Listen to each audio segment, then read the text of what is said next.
श्रीरामकृष्ण वचनामृत आणि श्रीमद भगवद्गीता एक चिंतन हा विषय आपण प्रवचनाचा घेतलेला आहे. 6वा अध्याय. आजचं 24वं प्रवचन आहे, 25वं, आणि विषय आहे परमेश्वराची प्राप्ती.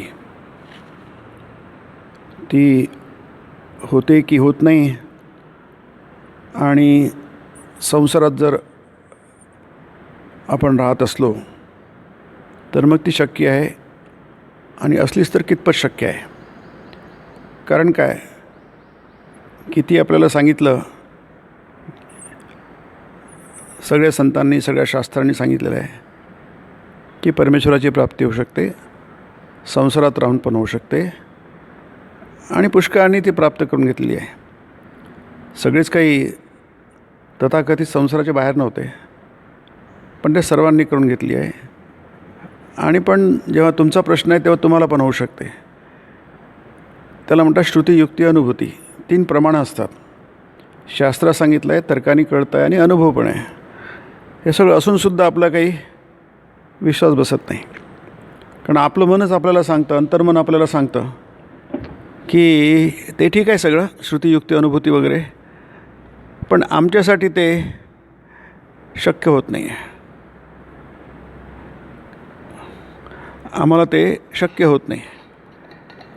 आणि आपण कितीही मनाची खात्री करून दिली किंवा सत्संग ऐकला तरी पण आपला विश्वास काही तेवढा पक्का होत नाही. आणि याचं एकमेव कारण म्हणजे, मुख्य कारण म्हणता येईल, की आपण जेव्हा परमेश्वराची प्राप्ती म्हणतो, जी व्हायची म्हणतो, त्यावेळी आपल्याला परमेश्वराची प्राप्ती हा विषय थोडा दूर राहतो, आणि आपल्याला आपली आसक्ती दिसायला लागते.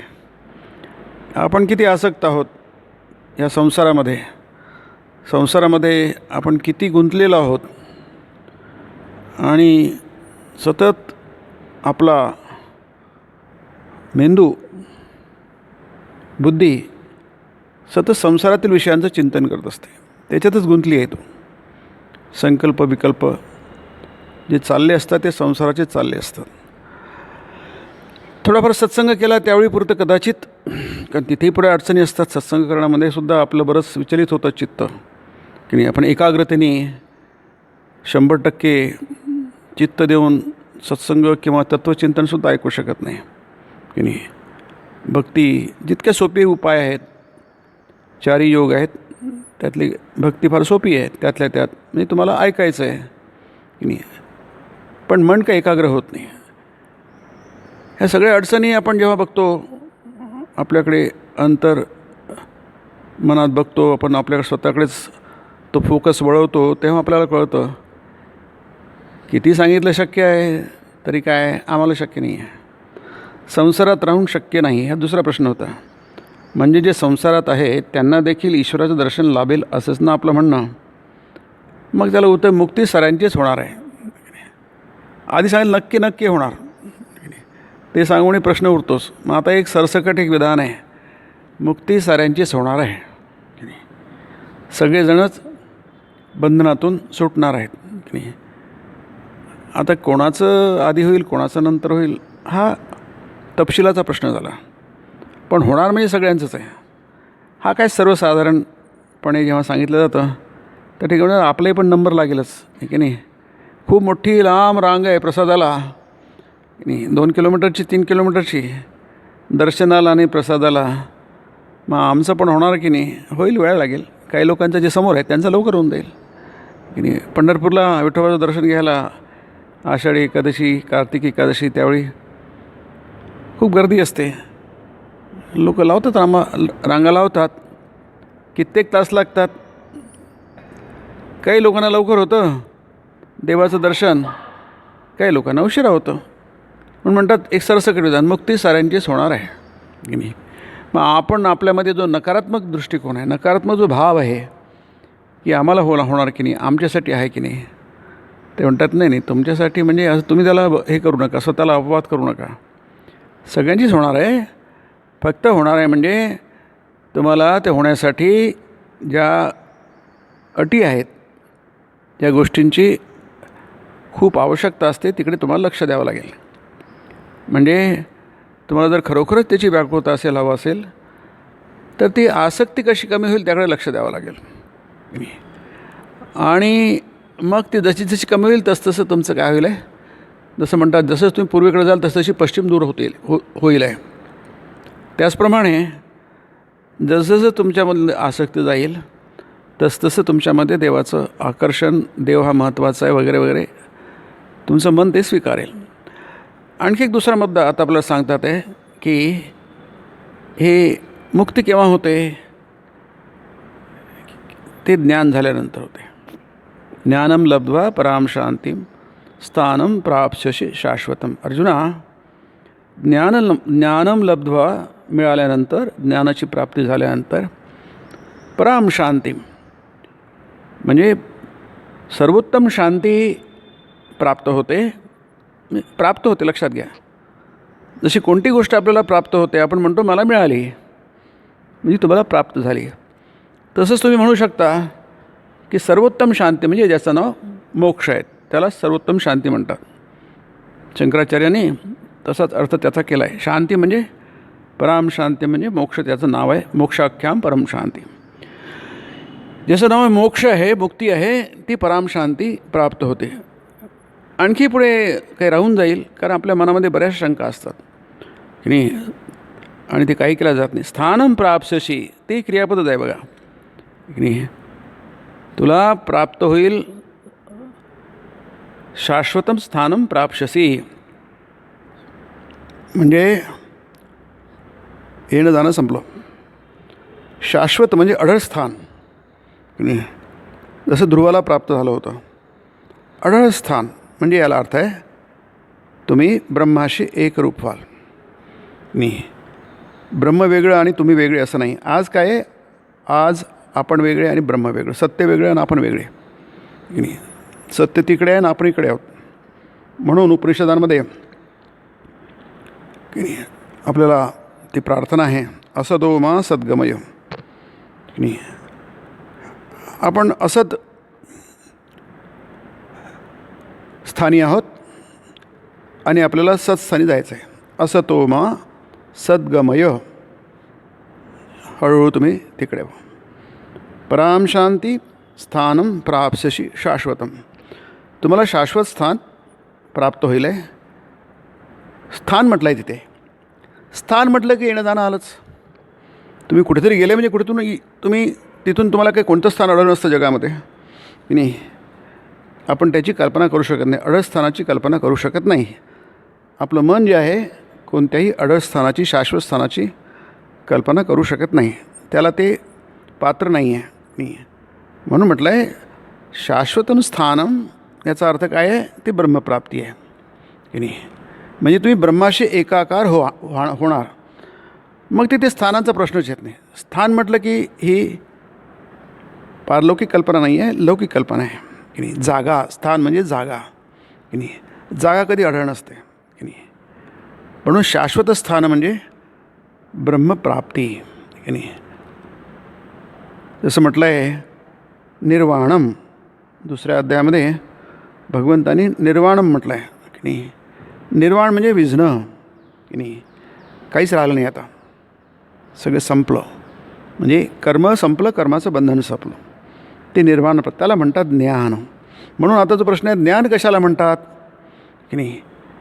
ज्ञान हा जो आपण परिच्छेद आपण बघतो आहे आज की नाही, तो फार महत्त्वाचा आहे. कारण हाच विषय तुम्हाला वेगवेगळ्या प्रकारे गीतेमध्ये म्हणा किंवा वचनामृतामध्ये म्हणा हा येईल आहे. फक्त आपली जी धारणा आहे म्हणजे आधी श्रवण असतं की नाही. श्रवण केल्यानंतर काही आपल्याला समजतं, काही समजत नाही. कारण काय, तो याचा प्रश्न नाही आहे, शास्त्राचा प्रश्न नाही आहे. आपल्याकडे ते संस्कार नाही, पुरेसे संस्कार नाही आहे. श्रवणाचे पुरेसे संस्कार नाही. जे जितके असतील तितकं आपल्याला समजेल. कोणताही विषय, लौकिक विषयसुद्धा तसंच आहे. तुम्हाला कोणती गोष्ट तेव्हाच समजेल जेव्हा तुम्हाला काहीतरी माहिती आहे. तुमची माहिती शून्य आहे, किती सोपी विषय असो तुम्हाला काही समजणार नाही. तसंच इकडे पण आहे की तुम्हाला मार्गदर्शनाची आवश्यकता आहे. इथे म्हटलं आहे गुरुची आवश्यकता आहे की नाही. जे गुरु तुम्हाला ज्ञान देतील की नाही. चौथ्यामध्ये आहे ते तद्विद्धी प्रणिपातेन परिप्रश्नेन सेवया उपदेक्षन्ति ते ज्ञानम उपदेक्षन्ति. अर्जुन पण म्हणतो कृष्णाला की मी तुला शरण आलो आहे की नाही. शाधी माम त्वाम प्रपन्नम. शाधी म्हणजे मला उपदेश करतो की नाही. उपदेश कोणाला केला जातो? शिष्याला केला जातो, मुलाला केला जातो नाही की नाही. तर ते मी तुला उपदेश का करणार? कारण तुझा शिष्य आहे. शिष्यस्तेहम ते अहम शिष्य. तुझा मी शिष्य आहे म्हणजे तू माझा गुरु आहे. आणि प्रपन्नम तुला मी शरण आलेलो आहे की नाही.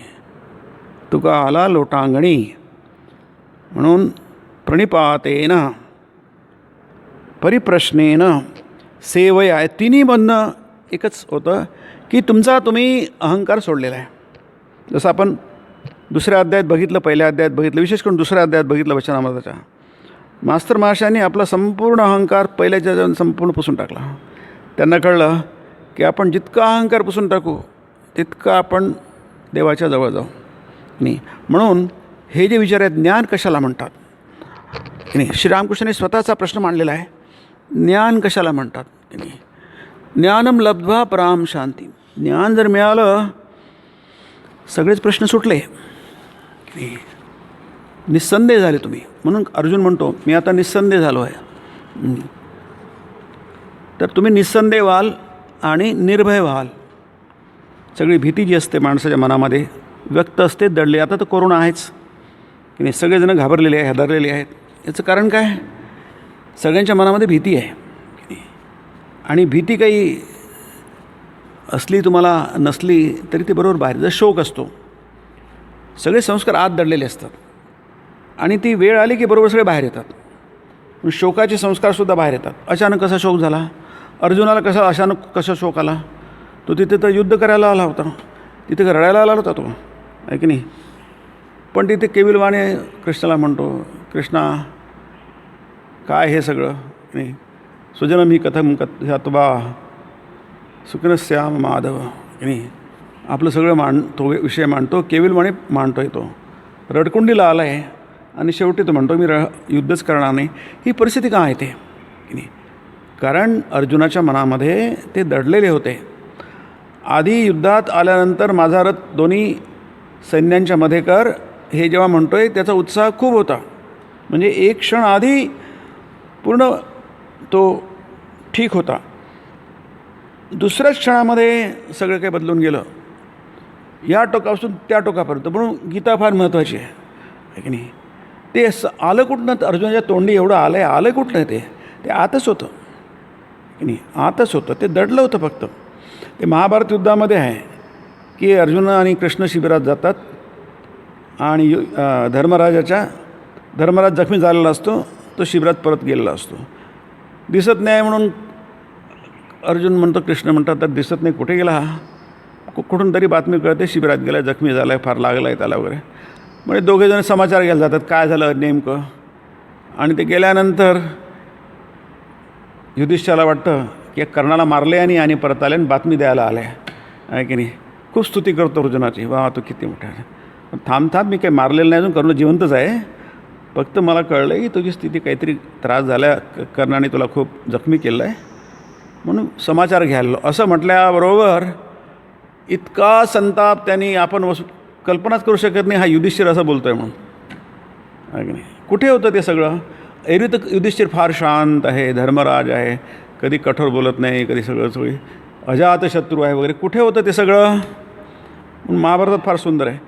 इतकं बाहेर येतं की आपल्याला ऐकवत नाही की नाही. तुझं गांडीव फेकून दे असं म्हणतो शेवटी. मग हाही तलवार काढतो. कोण? अर्जुन. त्याला मारायला जातो. कृष्ण मध्ये पडतो.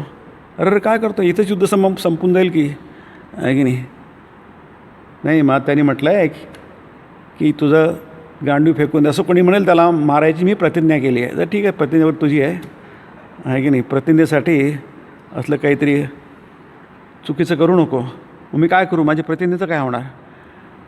तुझ्या भावाला शिव्या देतो आहे की नाही. त्याचा अपमान कर. मोठ्याने लहानांचा अपमान केला म्हणजे तो मृत्यूच असतो, आहे की नाही. आता ती संधीच मिळाली बघा अर्जुनाला. जसं युधिष्ठिरांचा तो राग आहे जो व्यक्त होतो अचानक, तसं अर्जुनाचाही राग व्यक्त होतो. आणि जे काही जन्मभराचा त्याचा राग होता युधिष्ठिरावर, सगळ्यात जो राग आहे तो थोडा बाहेर पडतो, आहे की नाही. एरवी अर्जुन किती सभ्य आहे, किती शांत आहे, सोज्वळ आहे, महात्मा, हे सगळं आहे, गीतेमध्ये आहे. तुम्ही बघा अर्जुनाची किती स्तुती केली आहे, किती असूया नाही आहे त्याच्यामध्ये, अनसूयवे म्हटलं आहे. म्हणून तुला सांगतो आहे, इष्टोसी मे सखा चेती रहस्यम, हे तर तू माझा इष्ट आहे, खूप आवडत आहे, हे सगळं आहे. पण बाकी आहे ते सगळं दडलेलं आहे. संधी मिळाली, अर्जुनाला संधी मिळाली. कृष्णाने म्हटलं की मोठ्यांचा लहानांनी अपमान केला की त्याच्या मृत्यूसारखा संभावावी तस्यचा कीर्ती मरणात अतिरिच्यते, नाही गीता म्हणते. मग बस त्यांनी सोडलं, सुरू केलं. आणि त्यावेळी तिथे भगवान म्हणत नाही, तुम्ही म्हणत नाही, मराठीमध्ये तुम्ही म्हणतो की आपण म्हणतो मोठ्यांना संबोधित करताना, तू म्हणतो आहे अर्जुन. आणि सगळा राग त्याचा त्या सभेमधला द्रौपदीचा अपमान झाला. आणि तो शेवटी म्हणतो की तुला मला म्हणण्याचा काय अधिकार नाही आहे. बघा अर्जुनाची भाषा, मला फक्त भीम म्हणू शकतो. आता भीमापेक्षा युधिष्ठिर श्रेष्ठ आहे, पण तर भीम म्हणू शकतो कारण भीम काहीतरी करतो आहे, तू तर काहीच करत नाही. म्हणजे आपलं वाटतं हा अर्जुन म्हणतो ही भाषा आणि हे म्हणतं. मग पुढे आहे तोही मग आपला जीव द्यायला जातो आहे. हा सगळं वेडेपणा आहे. सगळे पांडव म्हणजे काय, सगळे भोळसट होते आणि काय होते, अति भावनाशील होते. सांगण्याचं तात्पर्य असं आहे की ह्या सगळ्या गोष्टी आपल्या आत दडलेल्या असतात, की नाही. अचानक राग येत नाही आहे. अचानक कोणताही विकार व्यक्त होत नाही आहे. षड्विकार जे असतात अचानक नाही येत नाही आहे, ते असतात बीजरूपामध्ये असतात. फक्त ते वर येण्याची काय करतात, वाट पाहत असतात. मी म्हणून हे जे संस्कार असतात हे आले की ते बाहेर पडतात. तसेच ज्ञानाचे संस्कार पण आत दडलेले असतात, की नाही. आपल्याला म्हणता येईल की ते थोडे खोल गेलेले असतात. ज्ञानाचे संस्कार ते उपदेशाने बाहेर येतात. तद्विद्धी प्रणिपातेन परिप्रश्नेन सेवया उपदेक्षन्ति ते ज्ञानम उपदेक्षे, ज्ञान सांगतात ज्ञानिनस्तत्वदर्शिनः. म्हणून इथे आपण दोन विषय आहेत, एक गुरुचा विषय आणि एक ज्ञानाचा विषय. इथे म्हटलं आहे की गुरु कोण, जो खूप भार नेऊ शकतो, भारदस्त सागवानी लाकड किंवा एक मोठं जहाज, आणि स्वतःही तरून जातं आणि इतरांना तरतं. फडतूस लाकूड असलं ते स्वतःही डुबतं आणि दुसऱ्याला डुबवतो. म्हणजे काय गुरु हा. आणि शेवटी म्हटलं आहे सच्चिदानंदच गुरु. श्रीरामकृष्ण वचनामृतामध्ये किंवा इतर ठिकाणी सतत म्हणतात सच्चिदानंद, हे समजून घेतलं पाहिजे आपल्याला. सच्चिदानंदच गुरु. त्याच्या आधी म्हटलं आहे म्हणूनच युगी युगी लोकशिक्षेस्तव स्वयं भगवान गुरुरूपाने अवतीर्ण होत असतात, येत असतात, अवतरित होत असतात गुरुरूपाने. कोण, स्वयं भगवान. ही फक्त भारतीय कल्पना आहे, भारतीय परंपरेतली ही कल्पना आहे की इथे कोणी हे येत नाही, म्हणजे ज्याला आपण संदेशवाहक वगैरे येत नाही, पैगंबर म्हणा किंवा सन ऑफ गॉड म्हणा, प्रत्यक्ष भगवान येतात गुरुरूपाने. प्रत्यक्ष भगवान गुरुरूपाने काय येतात. म्हणून लक्षात घ्यायला पाहिजे आपले जेवढे काही देवता आहेत आणि त्या सगळ्या गुरु आहेत. हे आपल्याला आपण विसरूनच गेलो म्हणा की आपल्याला माहीतच नाही, कल्पनाच नाही आहे. जेवढे काही देवता आहेत त्या सगळ्या गुरु आहेत. आणि म्हणूनच भवसागर पार होऊ शकतो, की नाही. गुरु नसेल तर भवसागर पार होत नाही. म्हणून ते गुरुर्ब्रह्मा गुरुर्विष्णू गुरुर्देव महेश्वर. हे ब्रह्मा विष्णू महेश हे गुरु आहेत, आहे की नाही.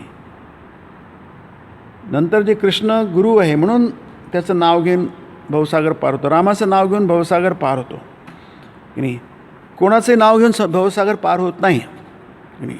म्हणून हे सगळ्या ज्या देवता आहेत, आहे की नाही, त्या सगळ्या गुरु आहेत. त्या आपल्याला भवसागर, देवी आहे ही भवसागर पार करून तारिणी आहे, ती गुरु आहे, गुरुरूपानी आहे. म्हणून आपण ज्यांना देवता म्हणून पूजतो त्या सगळ्या गुरु आहेत, त्या आपल्याला मुक्त करू शकतात. त्यांच्या नावाने, त्यांच्या कृपेने भवसागर पार होतो, माणूस मुक्त होऊ शकतो. पण जर त्याची देवता म्हणून पूजा केली तर आपल्याला अभ्युदय मिळेल, आहे की नाही.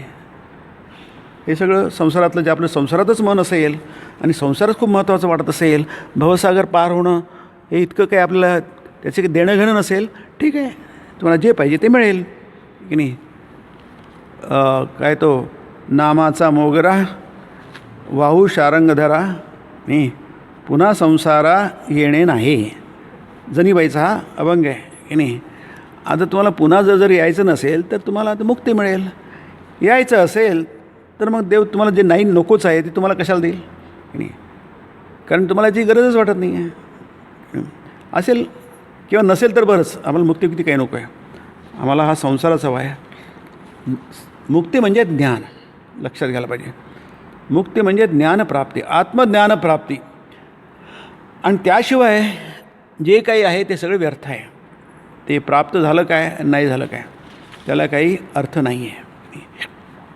हे जोपर्यंत कळत नाही तोपर्यंत माणसाची खरी खरी प्रगती होत नाही. म्हणून ज्ञान कशाला म्हणतात. आणि दुसरं म्हणजे मी कोण, आणि हे दोन्ही गोष्टी एकच आहे, लक्षात घ्या. मी कोण याच्यावर सगळे शास्त्र, या दोन प्रश्नांच्या उत्तरावर सगळे शास्त्र काय आहे याचा उहापोह करतात. मी कोण, मी म्हणजे मी कोण म्हणजे मी खरा मी कोण या अर्थाने. अरे तू कोण कोणाचा, समर्थ म्हणतात. तू कोण आहेस, कोणाचा आहेस. अरे तू कोण कोणाचा, हा विचार बापा पूर्वीचा घेई बापा, असं काहीतरी येते.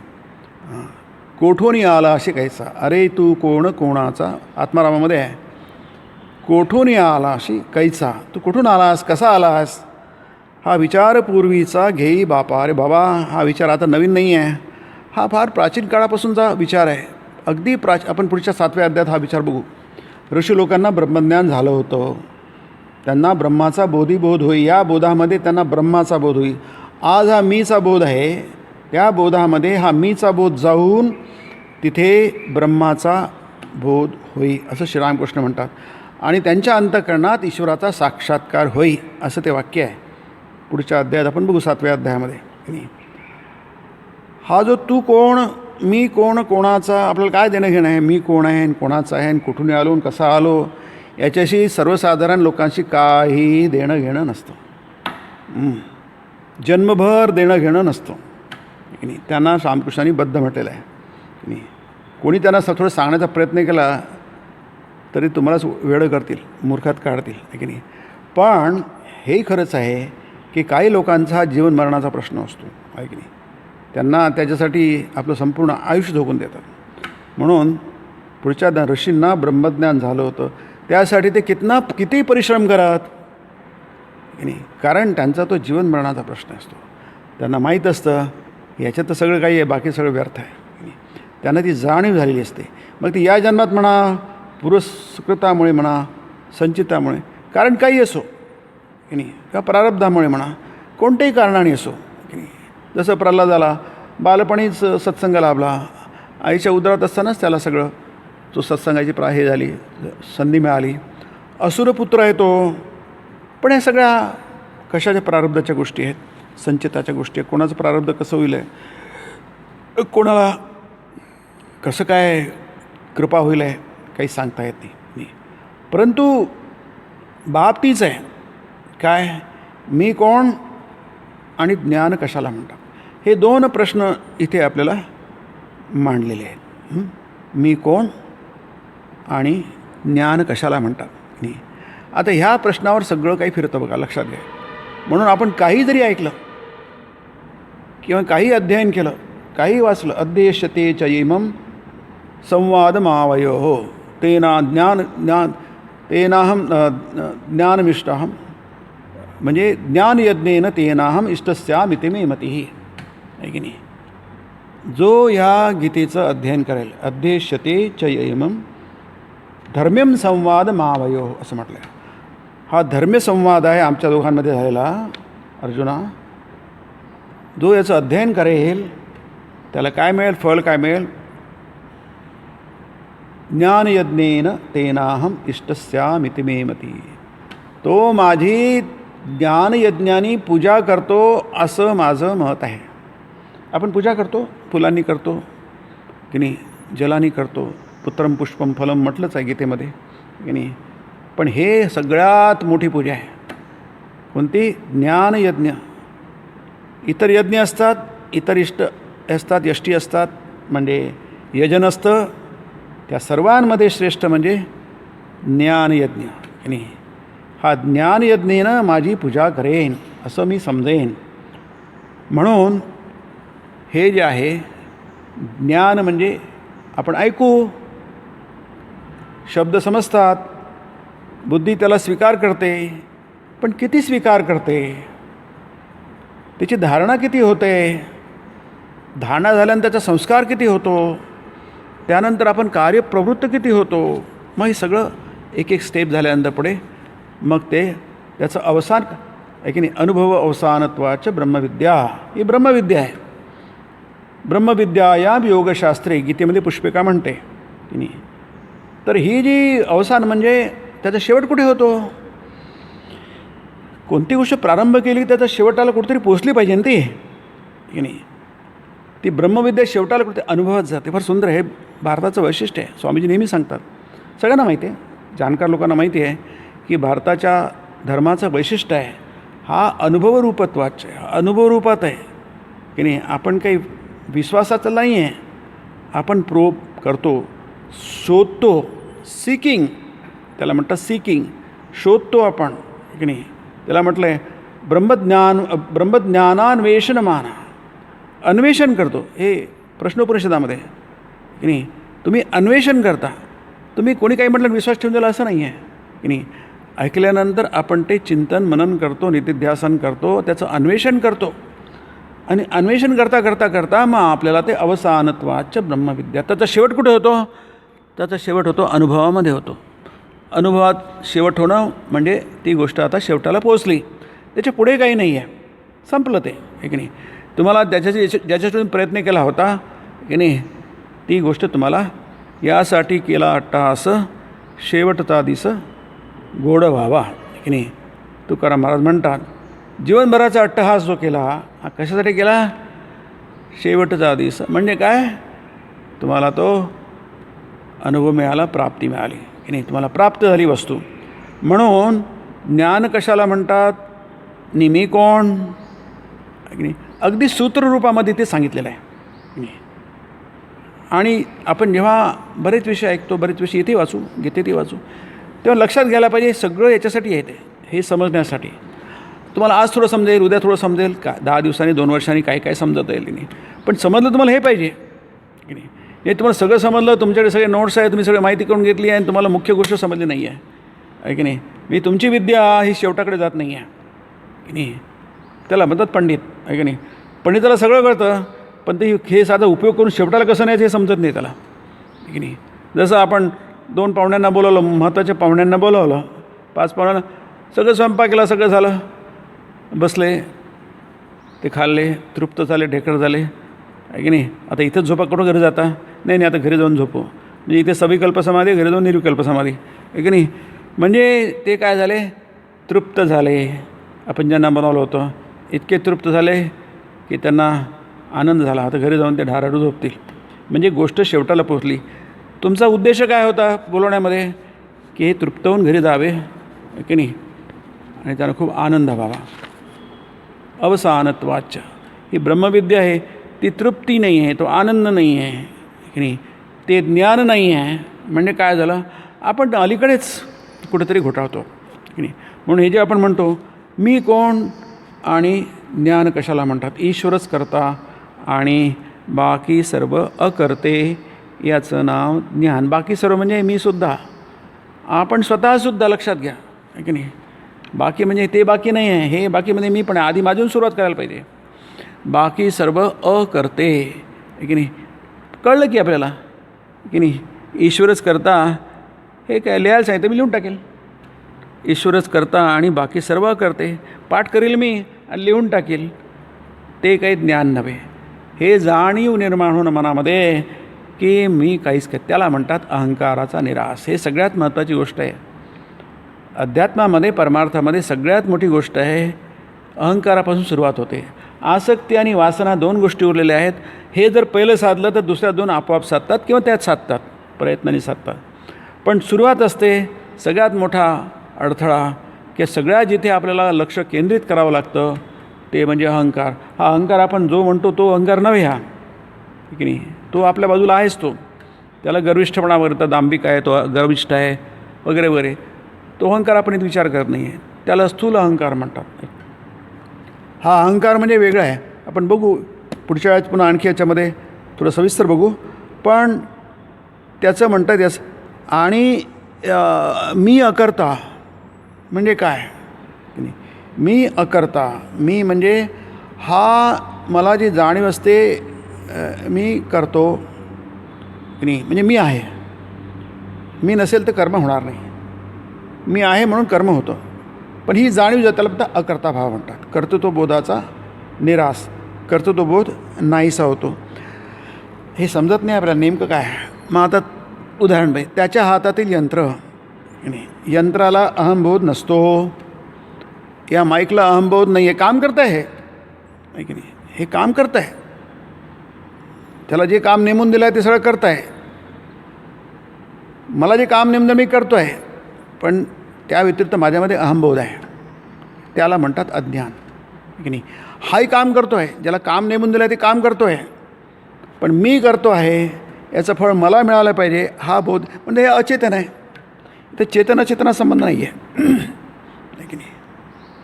मी चेतन आहे म्हणून मला वाटतं की मी करतो, तसं नाही की नाही. तुम्ही चेतन असूनसुद्धा तुम्हाला जेव्हा कळेल की आपण यंत्रासारखे आहोत तेव्हा त्याला म्हणतात ज्ञान आहे की नाही. मी चेतन नाही आहे. हे चेतनत्व जे आहे ते काय कसं आहे ते गुरुचं आहे. म्हणून तर मी म्हणत असतो की आई तू यंत्री, मी यंत्र, तू घरधनी, मी घर, तू गाडी, मी गाडी, तू इंजिनियर, जसं चालवशील तसं चालेल. बघा किती सुंदर, किती सोपे करून सांगितलं आहे. आता तुम्हाला त्याच्यावर विचार करावा लागेल, चिंतन करावं लागेल की नाही. त्याचा अर्थ काय समजून घ्यावा लागेल. आहे सोपी, ते सोपी वाक्य आहे की नाही. सोपी वाक्य आहे ते की नाही. यालाच म्हणतात काय, हे जरी सोपी असले तरी हे महावाक्य आहे. 4 महावाक्य आहे, लक्षात घ्या. प्रत्येक आपले 4 वेद आहेत, प्रत्येक वेदामध्ये एक महावाक्य आहे की नाही. आता वाक्य म्हटलं की त्याला शब्द असतात की नाही. संस्कृत साहित्यामध्ये एक वाक्य एक पानभर असतं. लिगल लँग्वेज कशी असते, जी सुरू होते आणि पानभर शेवटी संपते, त्याला कुठे पूर्णविराम, शेवटी पूर्णविराम असतो आहे की नाही. तसंच महावाक्य म्हणजे म्हणजे खूप मोठं वाक्य, म्हणजे बरेच शब्द असणार, पण नाही, महावाक्य नाही आहे. वेद विशाल आहेत, पण महावाक्य म्हणजे 2 शब्द, त्याच्यामध्ये 3 शब्द आहेत. तत्त्वमसीमध्ये 3 शब्द आहेत, तिथे क्रियापद आहे. अयम आत्मा ब्रह्मामध्ये क्रियापदच नाही, प्रज्ञानम ब्रह्मामध्ये क्रियापदच नाही आहे. अहम ब्रह्मास्मीमध्ये क्रियापद आहे, अस्मी हे क्रियापद आहे. 2 याच्यामध्ये क्रियापदच नाही आहे. महावाक्यामध्ये आहे ते महावाक्य, पण त्याच्यामध्ये क्रियापद 2 शब्द आहेत फक्त. 2 शब्दांचं महावाक्य होतं बघा की नाही. पण त्याच्यामध्ये सगळंच्या सगळं ज्ञान कसं आहे, दडलेलं आहे. जसं उपनिषदामध्ये म्हणतात की वडाचं बीज फार छोटं असतं, अगदी बारीक इथे दाण्यासारखं असतं की नाही, राजगिऱ्याच्या दाण्यासारखं असतं, पण त्याच्यामध्ये हा विशाल वृक्ष समावलेला असतो. तसंच या महावाक्य जर तुम्हाला समजलं, तत्त्वमसी म्हणजे काय, अशीची गरजच नाही आहे, क्रियापदाची गरज नाही आहे. पण क्रियाविदेश शिवाय, कारण क्रियापद म्हटलं की 2 गोष्टी आल्या की नाही. म्हणून ते म्हणतात मी घर, तू घरधनी, मी यंत्र, तू यंत्री. याचा अर्थ 2चा बोध आहे की नाही. हा 2चा बोध जेव्हा संपेल, जसं करवशील तसं करीन, जसं चालवशील तसं चालीन, जसं बदविशील बोलवशील तसं बदीन. आणि आता हा जो आहे महावाक्य म्हणतो तुम्हाला 4 वाक्य आहे. कन्नडामध्ये याला वचनवेद म्हटलेलं आहे, वचनामृताला. त्याला वचनामृत नाव आहे. जसं बंगालीमध्ये कथामृत नाव आहे, रामकृष्ण कथामृत. हिंदी मराठीमध्ये आपण ज्याला श्रीरामकृष्ण वचनामृत म्हणतो. कन्नडामध्ये त्याला कुवेंपूने त्याचं भाषांतर केलं आहे, त्याला म्हणतात वचनवेद. ते म्हणतात वेदासारखं आहे. याच्यात महावाक्य बघा, नाहम नाहम तुहू तुहू, किती शब्द कमी आहेत की नाही. न अहम म्हणजे 2च शब्द आहे आणि दोन्ही शब्द कसे आहेत, अतिसंक्षिप्त आहे. न अतिसंक्षिप्त आहे. जसं म्हटलं ना, सूत्राचं संक्षिप्तता हा फार मोठा गुण असतो की नाही.